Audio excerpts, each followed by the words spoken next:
Once upon a time, in a city that never fully slept and never truly rested, there lived a young woman named Lara.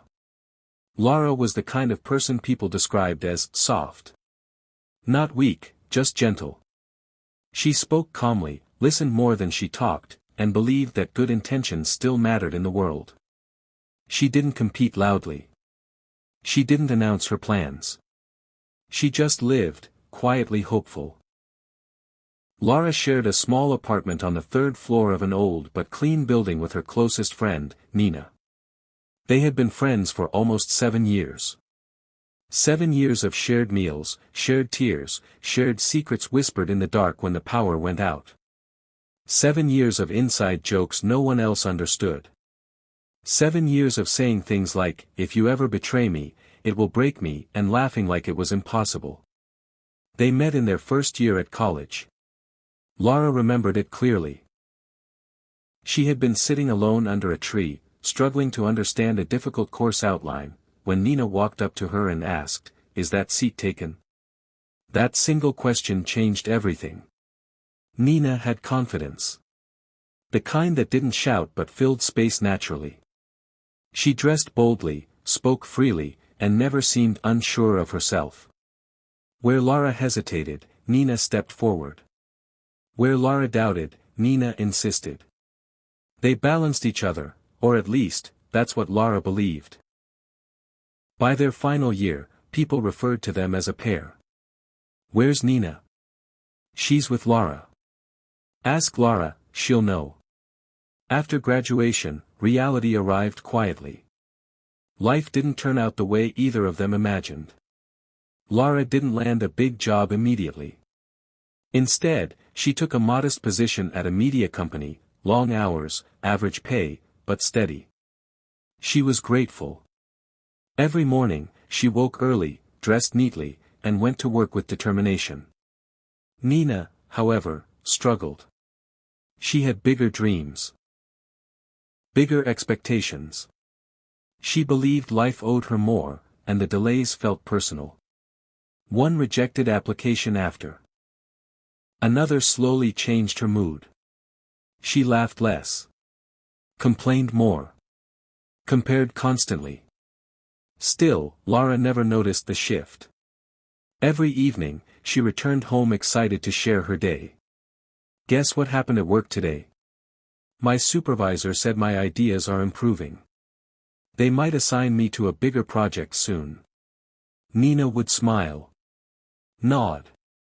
Say the right words. But sometimes, very briefly, her eyes went blank. So briefly that Lara never caught it. Then Ethan entered the picture. Lara met Ethan through a colleague. He wasn't flashy. He wasn't loud. But he listened. He remembered details. He treated Lara like she mattered. When Lara told Nina about him, Nina reacted with dramatic excitement. "Finally. I was starting to worry about you. When will I meet him?" The first time they all met, Nina observed everything. How Ethan leaned toward Lara when she spoke. How Lara smiled differently around him. How her laughter sounded lighter. Nina laughed too.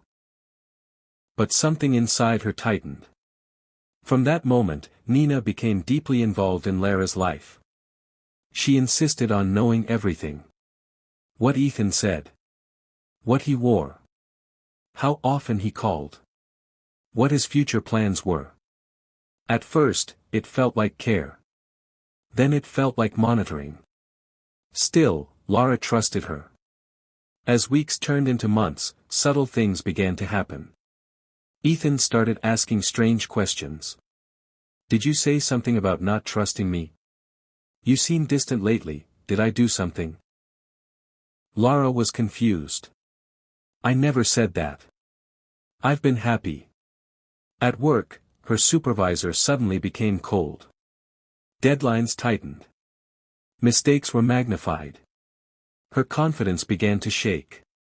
Every time something went wrong, Nina was there.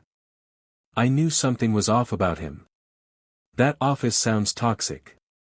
Maybe you're just too nice for this world." Her words sounded comforting, but they always ended the same way. With doubt. Slowly, Lara began questioning herself. She started apologizing too much. Explaining things she never did. Defending herself against accusations she didn't understand. Late at night, when she cried quietly in bed, Nina lay beside her, scrolling through her phone. "Everything will be okay," she said. But her tone was flat. What Lara didn't know was that Nina was living a second life, quietly. She messaged Ethan often. Nothing obvious. Just friendly. Supportive. Concerned. She seemed stressed. "I'm worried about her. She talks like she's unhappy sometimes." At Lara's workplace, Nina ran into a colleague, by coincidence. They talked. She listened. She exaggerated. She suggested. "She's been under a lot of pressure. I think she's struggling. I hope it doesn't affect her performance." Seeds were planted. Watered. Left to grow. The breaking point came slowly. First, Lara was removed from a project. Then she was warned. Then she was let go. Ethan, overwhelmed and confused, pulled away. "I don't know who to believe anymore," he said quietly. That night, Lara sat on the floor of the apartment, staring at the wall. Nina brought her water. Sat beside her. Sighed deeply. Sometimes, Nina said softly, "Life removes things so we can start over." Something about the way she said it felt final. Days later, a mutual friend called Lara. "Hale, can I ask you something? Why did Nina say you were manipulating Ethan? Why did she tell people you're unstable?" The world stopped. Lara's hands trembled as screenshots arrived. Messages. Voice notes. Timelines. Truth laid bare. When Lara confronted Nina, there was no denial. Nina simply looked at her. "You were always the lucky one," she said calmly. "And I was tired of watching." Silence filled the room. Years of friendship collapsed in seconds. Lara packed her things that night. No shouting. No drama. Just departure. Months passed. Lara rebuilt quietly. New job. New city. New boundaries. Nina remained behind, surrounded by people, but alone. And sometimes, late at night, Lara still wondered. How long had Nina been smiling with a knife behind her back? She never got the answer. But she learned the lesson. Not all enemies come as strangers. Some come as friends. And they wait. Not everyone who claps for you is happy for you. Some people don't fight you openly because they don't want to be seen as enemies.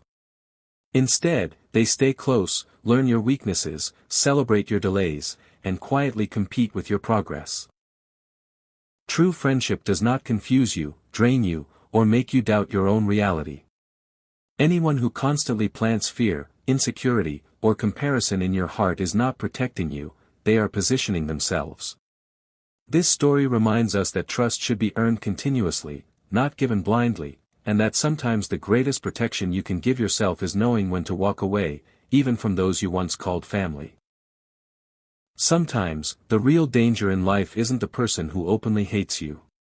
It's the one who smiles, listens, hugs you, and secretly wishes they were living your life instead of building their own. If this story made you think of someone, pause for a moment. Not everyone who walks beside you is walking with you. Guard your peace. Choose your circle wisely. And remember, distance is not betrayal when it is done for survival. Thank you for listening till the end. If you believe someone out there needs this message, don't keep it to yourself. Share it. And stay tuned, because the next story may sound fictional, but it could be closer to home than you think.